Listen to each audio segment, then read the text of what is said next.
नमस्कार दोस्तों, स्वागत है आपका एक बार फिर से अभिप्रेरणा में।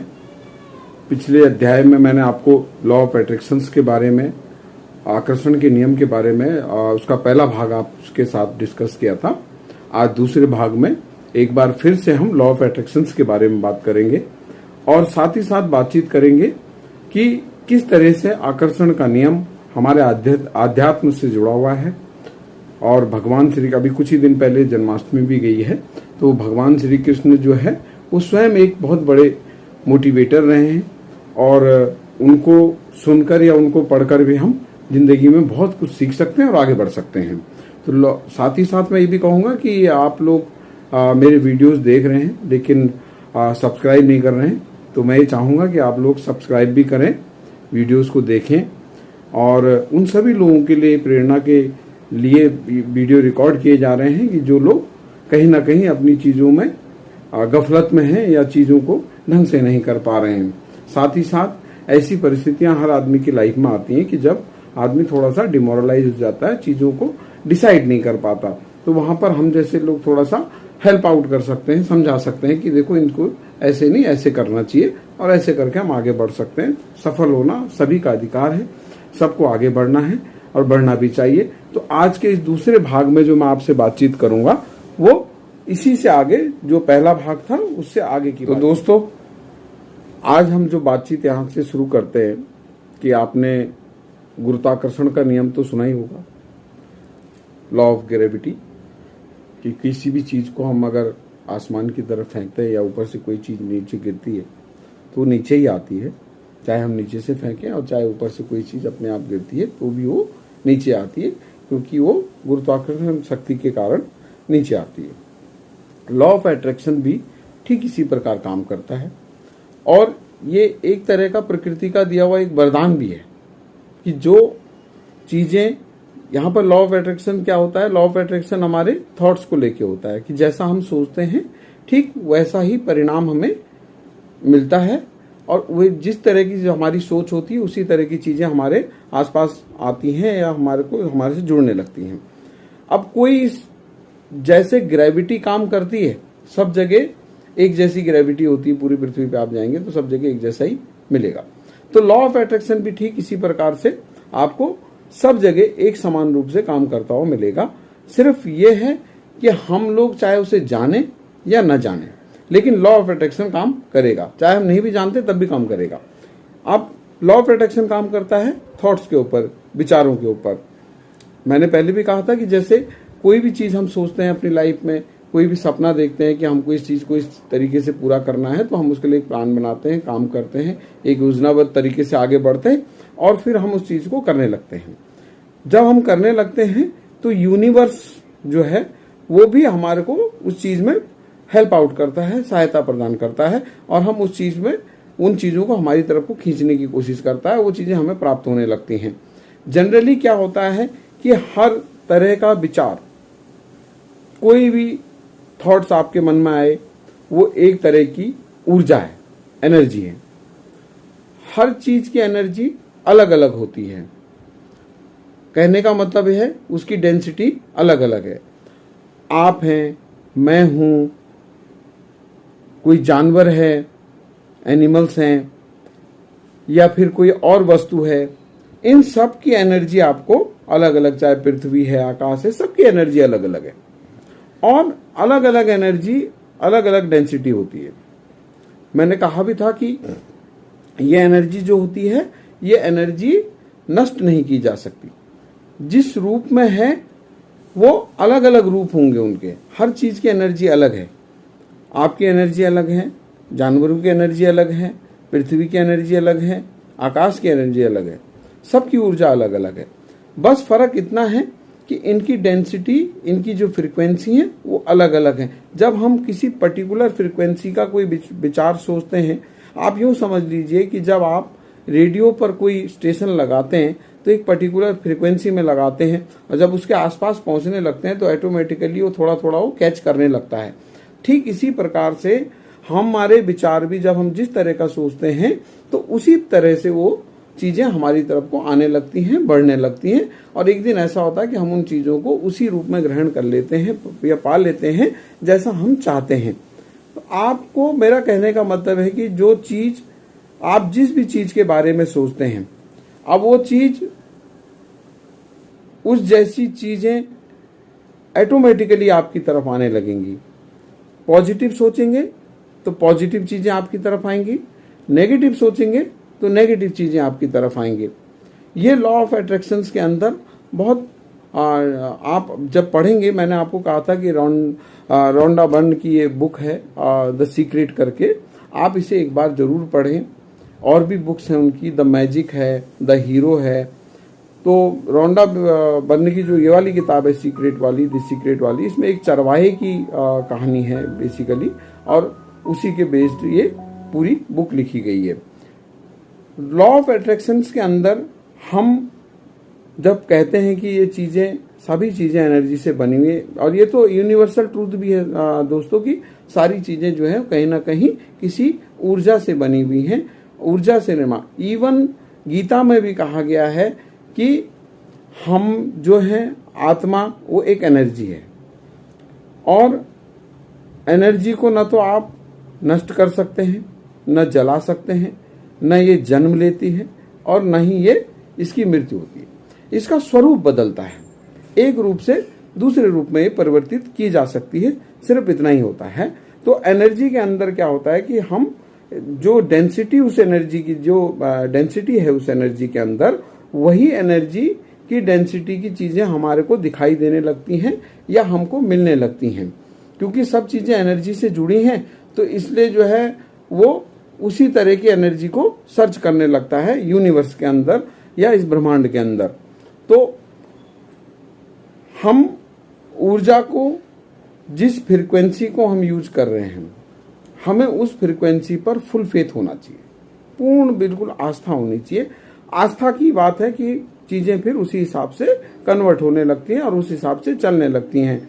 ठीक, अब जैसे सपोज कीजिए आप कि आपने कोई पर्टिकुलर चीज़ के बारे में कल्पना करी, आप अच्छा पैसा चाहते हैं, आपको अच्छा से एक बढ़िया घर चाहिए, अच्छी वेल्थ आप लाना चाहते हैं, या अच्छे रिलेशनशिप आप लाना चाहते हैं। जिस तरह का रिलेशनशिप आप चाहते हैं, जिस तरह की चीज़ों को आप प्राप्त करना चाहते हैं, उसी तरह की कोशिश आप करते हैं, उसी प्लान पर आप वर्क करते हैं, तो सृष्टि आपको उसी प्रकार से मदद करने लगती है, सहायता करने लगती है, और चीज़ें आपके तरफ आने लगती हैं और आपकी होने लगती हैं। सवाल होता है कि हम कितने फोकस्ड होकर किसी चीज़ को सोचते हैं, कितनी तल्लीनता से उस पर काम करते हैं, और किस तरीके से हम उसको एक प्लान में लाकर एक प्लान्ड तरीके से आगे हम बढ़ाते हैं। If your thoughts are on not having enough, you will never have enough. कहने का मतलब है, अगर आपने सोच लिया है कि आपको ये पर्याप्त नहीं है, आपको नहीं मिलेगा, तो वो बिल्कुल नहीं ही मिलेगा, क्योंकि आप नेगेटिविटी से घिर चुके हैं और आप उसको प्राप्त नहीं कर पाएंगे। पॉजिटिव सोचेंगे इसी चीज़ को आप, तो आपको वो चीज़ मिलेगी और प्राप्त भी होगी।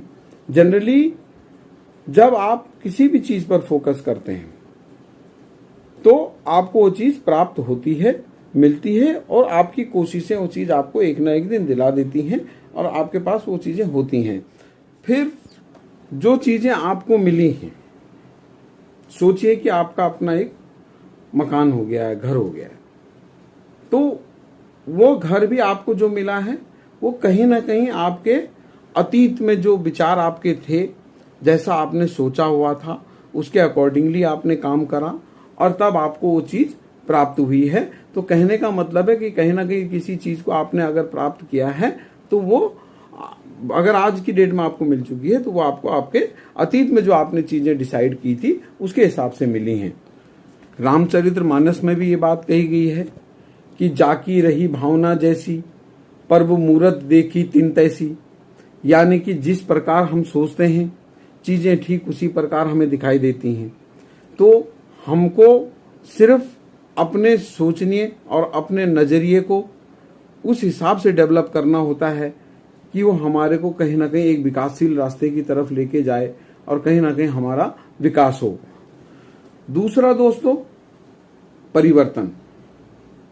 हम लोग चेंजेस को इजीली एक्सेप्ट नहीं करते। अपने साधारण जिंदगी में भी हम ऐसा नहीं कर पाते हैं। करते क्या है, होता क्या है, सपोज कीजिए आप कहीं जॉब करते हैं, आप अकाउंट्स डिपार्टमेंट में हैं, अकाउंट्स पे काम कर रहे हैं और आपको वहां से उठा के कहीं प्रोडक्शन में डाल दिया जाए या क्वालिटी चेकिंग में डाल दिया जाए, ठीक, या किसी ऑडिटर वगैरह करने के लिए आपको भेज दिया जाए, ऑडिट में डाल दिया जाए, तो आप इजीली उस चीज को एक्सेप्ट नहीं करते। और ये केवल आपके ऑफिस तक सीमित नहीं होता है, आपके घर में भी ऐसा होता है। आपके घर में सपोज कीजिए आपकी वाइफ ने कोई चीज कैसे लगा रखी थी और अब आपने आपकी वाइफ ने वो वापस उसको कहीं और लगा दिया, या आपने नहीं लगाई थी, वही लोग डेकोरेशन करते रहते हैं, घर के अंदर चेंजेस करते रहते हैं। तो कई बार हम खुद झल्ला के कहते हैं यार ये यहाँ क्यों करा, लेकिन परिवर्तन करते हैं वो लोग भी, रोज चेक करते हैं, चीजों को रखते हैं। हम लोग इजीली एक्सेप्ट नहीं करते हैं परिवर्तन को, चेंजेस को हम एक्सेप्ट नहीं करते, जो सबसे गलत बात है। हमें चेंजेस को एक्सेप्ट करना चाहिए और चेंजेस को अगर एक्सेप्ट करना सीखना हो तो हमारे किसान भाइयों से सीखिए। वो साल भर में 3 अलग अलग फसलें बोते हैं। अगर उनको लगता है कभी कभी कि गेहूं की फसल में अब की बार फायदा नहीं होगा तो गन्ना लगा देते हैं, या चावल में फायदा नहीं होगा, धान की फसल में फायदा नहीं होगा तो गन्ने की या मेंथा की किसी और चीज की फसल उगा देते हैं या सब्जियां उगा देते हैं। तो वो लोग चेंजेस को बहुत तेजी से एक्सेप्ट करते हैं, हमारे किसान लोग जो होते हैं। लेकिन हम लोग अपने दैनिक जीवन में चेंजेस को एक्सेप्ट नहीं करते। भगवान श्री कृष्ण स्वयं जीवन भर चेंजेस को एक्सेप्ट करते रहे। उन्होंने चेंजेस को हमेशा, बदलाव को महत्ता दी। यही कारण है कि वो मथुरा से और द्वारका शिफ्ट हो गए थे। जरासंध के साथ जब उनका नहीं वो बैठ रहा था हिसाब किताब, वो कई बार आक्रमण कर चुका था मथुरा पर, तो उन्होंने कहा ये दुष्ट है, नहीं मानेगा, नहीं समझेगा, तो वो लोग वहां से द्वारका में शिफ्ट हो गए और उनके साथ पूरी पब्लिक भी द्वारका में शिफ्ट हो गई। फिर वहां भी वो लॉन्ग टाइम तक नहीं रहे, फिर दूसरी जगह आ गए। इधर पांडवों की मदद करनी थी और भी कई चीजें थी। तो उन्होंने स्वयं जो है जीवन काल में हमेशा चेंजेस उनके लाइफ में हमेशा रहे। परिस्थितियों से कभी नहीं घबराए वो कि ये परिस्थिति ऐसी है या इस चेंज से मेरे को ये प्रॉब्लम होगी। तो कहने का मतलब है कि हमको अपनी लाइफ के अंदर परिवर्तन करने होंगे। जब हम परिवर्तन करने में सक्षम होंगे, चीजों को परिवर्तित रूप में देखना हमारे को अच्छा भी महसूस होगा और हमारे लिए फायदेमंद भी होगा। तो कहीं ना कहीं परिवर्तन को हमेशा एक्सेप्ट करने की कोशिश करनी चाहिए। तीसरी बात, गीता में लिखा हुआ है कि संशय आत्मा विनश्यति, यानी कि संशय करने वाला, शक करने वाला, डाउट करने वाला हमेशा नष्ट हो जाता है, खत्म हो जाता है। संशय किसी भी चीज को लेके नहीं होना चाहिए। किसी भी चीज को लेके आपके मन में शक नहीं होना चाहिए। इसलिए नहीं होना चाहिए कि जनरली क्या होता है कि आपको जो भी चीज आप डिसाइड करते हैं, आप सोच समझ के डिसाइड करते हैं कि आपको ये चीज करनी है या आपको इस स्तर पे जाना है। इन चीजों को एक प्लान बनाते हैं, एक तरीके से अगर आप चलेंगे तो आपको शक नहीं होगा। कभी कभी हम अपनी सफलता, मैंने पिछले उसमें भी आपसे कहा था कि कभी कभी हम अपनी सफलता पे ही शक करने लगते हैं। देखिए, कुछ ना कुछ, जिस तरह से मैंने कहा था कि किताबों को पढ़ने से, ज्ञान अर्जन करने से कभी नुकसान नहीं हो सकता, इसी प्रकार जब आप कोशिश करते हैं, वो भी एक तरह का ज्ञान अर्जन ही है। वो भी एक तरह की आपका आगे बढ़ने के लिए नई कोशिश होती है और आप कुछ ना कुछ उस चीज से सीखते हैं। तो वो कभी भी आपको नुकसान नहीं पहुंचाएगी, कहीं ना कहीं फायदा ही दिलाएगी। कुछ ना कुछ आप नया उससे सीखेंगे ही सीखेंगे। तो कहने का मतलब यह है दोस्तों कि शक के साथ कभी भी खुशी नहीं मिलेगी, ना इस लोक में और ना परलोक में। तो कहीं ना कहीं आपको इन चीजों से बाहर आना। गीता में कहा है कि भय, डर और चिंता दो ऐसे शत्रु, डर और जो चिंता है,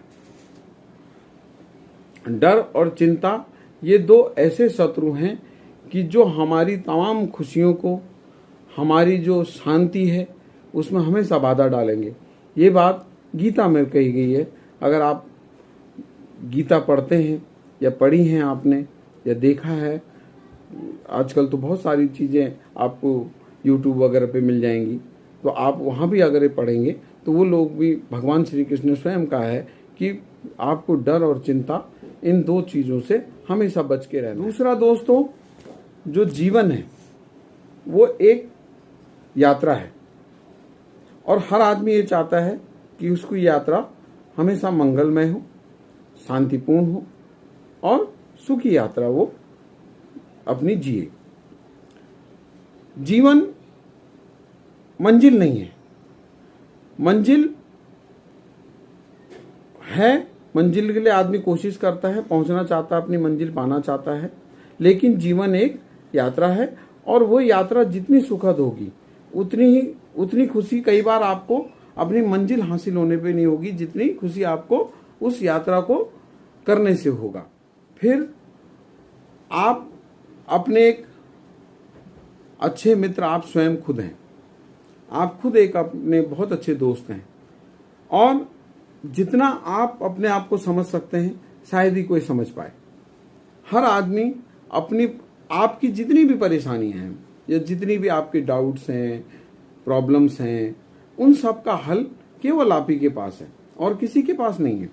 आप ही उनका निराकरण कर सकते हैं और आप ही उनका कोई ना कोई रास्ता उनके लिए आप कोशिश करके निकाल सकते हैं। तो आपका ही काम है कि वो आपको अपने आप से पहले खुद अपने आप को दोस्त समझना चाहिए अपना, और अपने तरीके से चीजों को आगे बढ़ाना। गीता में ये भी कहा गया है कि मनुष्य जो है वो विश्वास से बनता है, ट्रस्ट से बनता है।